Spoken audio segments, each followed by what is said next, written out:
अगला हमारा आ गया भाई property of multiplication of integer. अब मल्टीप्लिकेशन की प्रॉपर्टी चलेंगी। पहले हमने कर ली किसकी, प्लस की कर ली, एडिशन की कर ली, सब्ट्रैक्शन की कर ली।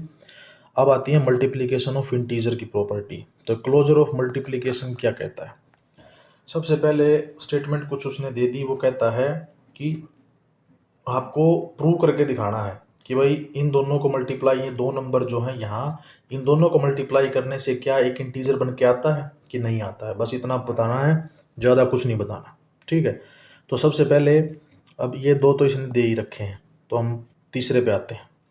तो मैंने क्या बताया था, मैंने आपको सिर्फ एक ही चीज़ बताई थी कि सबसे पहले, यानी कि पिछले वीडियो में जब हमारी बात हुई थी कि भाई सबसे पहले हमें यही बताना है कि भाई इनका जो साइन है वो कौन सा है, प्लस का है माइनस का है। तो देखो भाई पहले वाला माइनस का है, दूसरे वाला प्लस का है।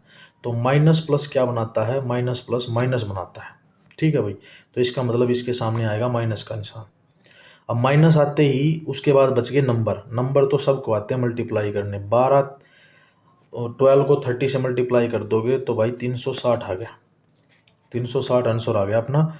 360 क्या है, नेगेटिव इंटीजर है भाई, सही बात है, एन इंटीजर। तो यही सेम बात लिख दियो नीचे, ये वाली जो है सेम टू सेम यहाँ आ जाएगी, प्रोडक्ट इज एन इंटीजर। बस फोर्थ पे आ जाओ भाई। फोर्थ क्या कहता है, फोर्थ कहता है कि पहला भी नेगेटिव हूँ, दूसरा भी नेगेटिव हूँ, बीच में है मल्टीप्लाई, मल्टीप्लाई करना है।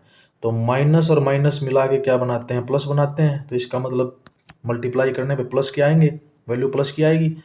तो 15 और 23 को मल्टीप्लाई करा दो, इसका आंसर बनेगा 15 3 जा 45, 4 इन हैंड, 15 2 जा 30 एंड 35 34। तो ये बन गया आपका प्लस 345 आ गया आपकी वैल्यू। तो ये क्या है, प्लस का है, इंटीजर है, तो ये सेम बात यहीं लिख दो, प्रोडक्ट इज एन इंटीजर। बस ठीक है भाई, इतना करना था, ज़्यादा कुछ नहीं करना था, बस ये बताना था कि बात सही है कि गलत है, बस। ठीक है, अब ये नीचे ये जो बात लिखी हुई आई है, इसका मतलब यही है कि भाई क्या ये बात सही है हमारी, A and B is an integer for all integer A and B.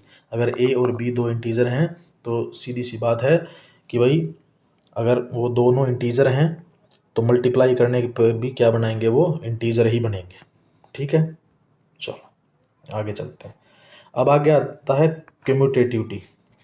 अब कम्यूटेटिविटी का मतलब क्या, देखो जब हमने इस चैप्टर स्टार्ट किया था, पहला वीडियो था कि दूसरा वीडियो था, उसमें करवाया था मैंने कम्यूटेटिव में, यानी कि 2+3 करो या 3+2 करो, आंसर तो वही है भाई, 5 आएगा, है ना। वही चीज़ करवाई थी मैंने।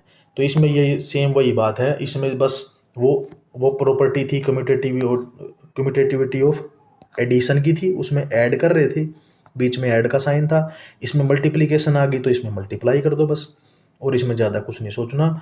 2 × 3 = 3 × 2, बस। 2 3 जा 6 होता है और 3 2 जा भी 6 होता है, एक ही बात है, बस इतना सा फर्क है, ज़्यादा कोई बड़ा खेल नहीं है। चलो क्वेश्चन सोल्व करते हैं। ठीक, अब देखो पहली स्टेटमेंट क्या कहती है, 3 मल्टीप्लाई -4 को मल्टीप्लाई करोगे तो -12 आएगा, या -4 करो मल्टीप्लाई 3 से तब भी -12 आएगा। तो वो कहता है कि 3 - 14 = -4 × 3, कि भाई यह स्टेटमेंट है और ये स्टेटमेंट है, दोनों की वैल्यू सोल्व करके ये बता दो कि इक्वल है कि नहीं है। इक्वल आ गए तो ठीक है, इक्वल का साइन लगा देंगे बीच में, ये रहा इक्वल का साइन, अदरवाइज मना कर देंगे भाई नहीं है। ठीक है, देखो भाई पहला क्वेश्चन क्या कहता है। दूसरा, ये माइनस का है 30 और 12 है प्लस का, तो प्लस माइनस क्या बनाता है, माइनस बनाता है, तो साइन आएगा माइनस का।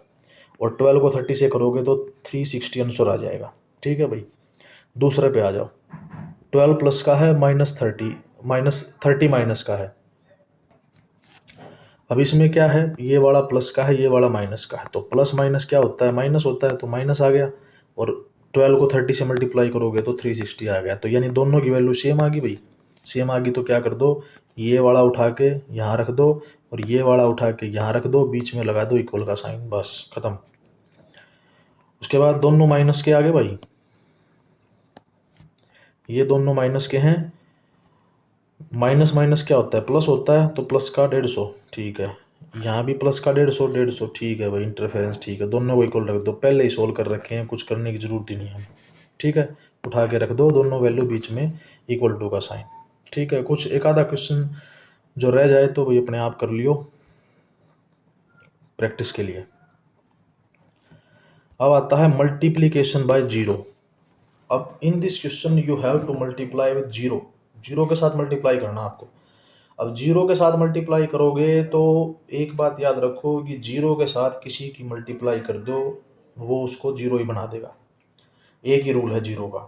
जीरो अगर किसी के साथ ऐड कर दो, जैसे मैंने कहा था भाई मेरा वजन है 100 किलो और 100 किलो में जीरो जोड़ दो तो 100 ही रहेगा, कोई फर्क नहीं पड़ेगा। सेम टू सेम मेरा वजन था 100 किलो, मैंने एक्सरसाइज करी, कोई फर्क नहीं पड़ा, यानी कि जीरो फर्क पड़ा, तो भी मेरा जो वो रह गया जीरो रह गया, यानी कि 100 रह गया वजन, कोई फर्क नहीं पड़ा। लेकिन बात अगर आ गई जीरो की मल्टीप्लाई के साथ, इफ यू सॉरी 10 हो गया, 10 हो गया, if you multiply 0 with any number it will make it 0, zero ही बना देगी। अगर किसी के साथ जीरो के साथ किसी नंबर की मल्टीप्लाई कर दोगे तो उसको जीरो ही बना देगा। बस ये एक बात याद रखनी है, जीरो के साथ मल्टीप्लाई मत होने देना, मल्टीप्लाई हुआ बात खत्म।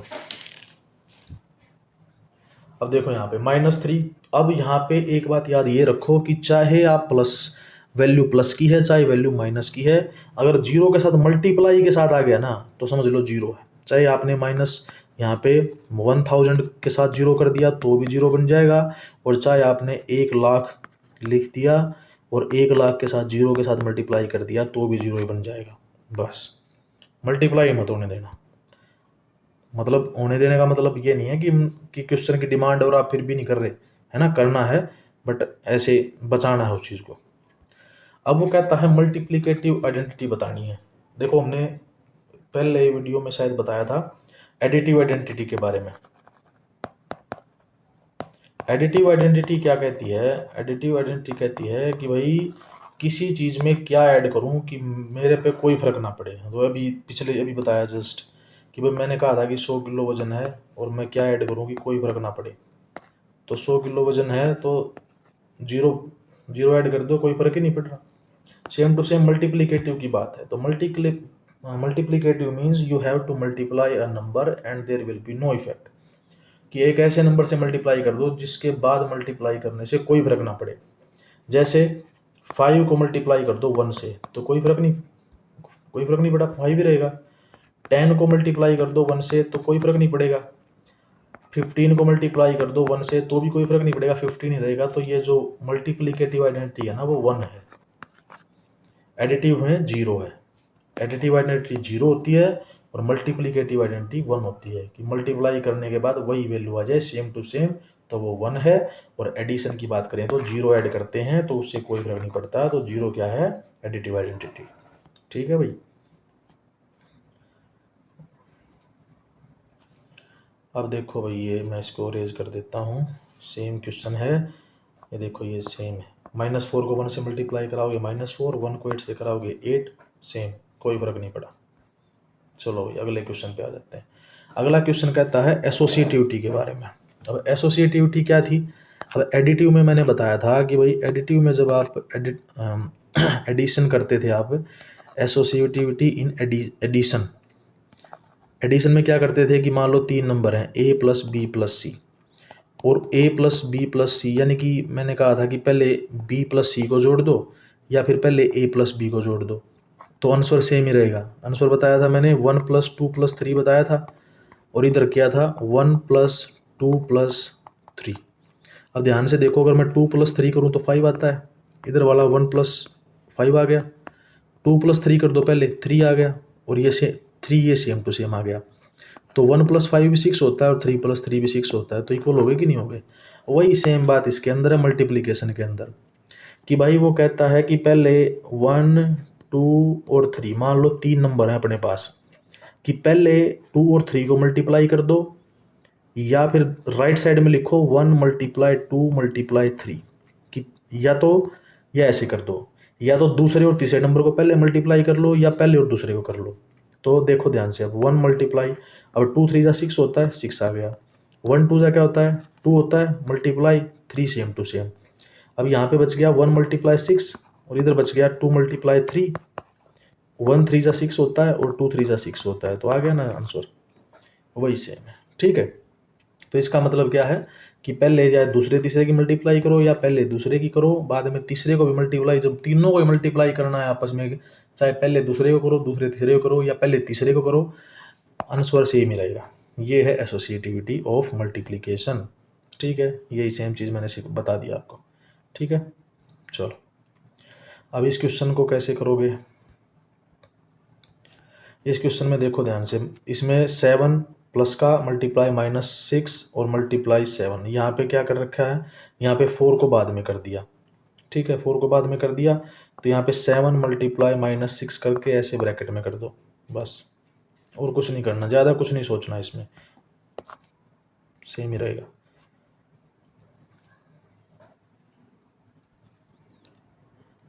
अगला आ गया डिस्ट्रीब्यूटिव प्रॉपर्टी, ये करेंगे नेक्स्ट वीडियो में।